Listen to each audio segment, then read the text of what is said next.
இதெல்லாம் சொன்னாதான் தெய்வத்துடைய மனசை நம்ம குளிர்ச்சிப்படுத்தி சாந்தப்படுத்த முடியும். எந்த அளவுக்கு தெய்வத்துடைய மனசை நம்ம குளிர்ச்சிப்படுத்தி சாந்தப்படுத்துறோமோ தெய்வம் நமக்கு ஏதாவது ஒரு பலனை கொடுக்கும் அப்படிங்கிற ஒரு எதிர்பார்ப்பு தானே. இந்த எதிர்பார்ப்புல தானே நம்ம இதெல்லாம் செய்யறோம். ஆனா இந்த மந்திரங்கள்லாம் சொல்லணும் அப்படிங்கிற அவசியமே கிடையாது. அப்பா சொல்ற வார்த்தைகளை கேட்டாலே போதும்.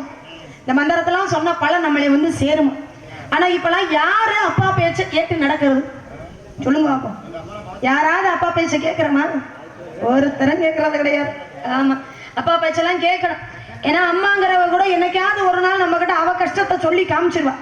என்ன, நீ படிப்புக்கு பணம் கட்ட பணம் இல்லாம காதுல மூக்குல கிடக்கிறதெல்லாம் கலட்டி அடகு வச்சு அப்படி எவ்வளவு கஷ்டப்பட்டு படிக்க வச்சேன் தெரியுமா அப்படின்னு அம்மா சொல்லி காட்டிடுவா.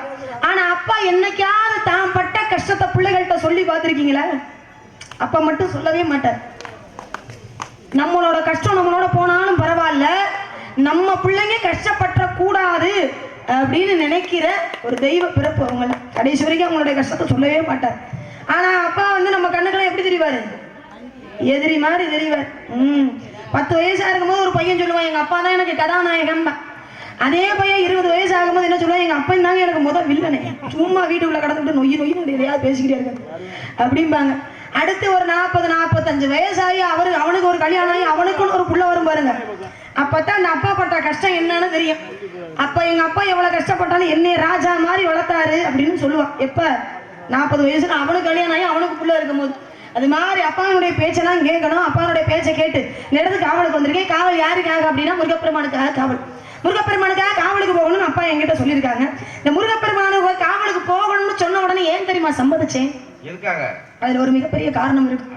அதுல ஒரு சுயநலம் கடந்த ஒரு பொதுநலம் இருக்கு.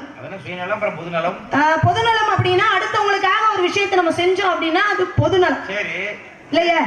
ஆமா, எங்க அப்பா வந்து காவலுக்கு போமா அப்படின்னாரு, அதுக்காக நான் காவலுக்கு வந்திருக்கேன். அது வந்து பொதுநலம். சுயநலம்னா நமக்காக ஒரு விஷயத்தை செஞ்சுக்கிட்டோம் அப்படின்னா அதுக்கு பேரு சுயநலம். முருகனுக்காக காவல், அந்த முருகனை நான் காதலிக்கிறேன்.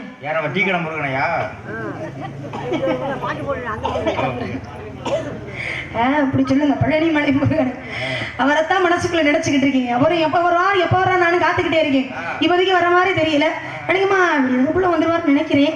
ஆமா, அந்த முருகப்பெருமானை என்னை தேடி இந்த இடத்துக்கு